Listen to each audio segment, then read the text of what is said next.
समाज को भल करिबा पाई बा भल समाजटे गढ़िबा पाई भल परिवारटीर आवश्यकता पड़ी थाए। परिवार जदि सुंदर मिलिब समाज निश्चित सुंदर हेब। तेणु परिवार को सुंदर करने को हेले प्रथमे मोते भल हेबाकू पड़िबो।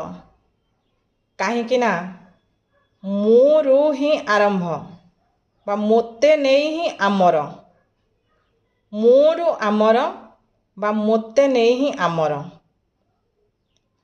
तेणु मु भल हेले मो परिवार निश्चित भल हेब। मो परिवार भल हेले निश्चित भल समाजटे गढ़ी उठिबो।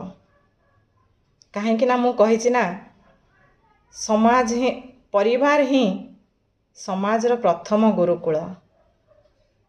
तेणु भल समाजटे पाइले जहाँ आमे घोषणा करि परिबा वसुधैव कुटुंबकम।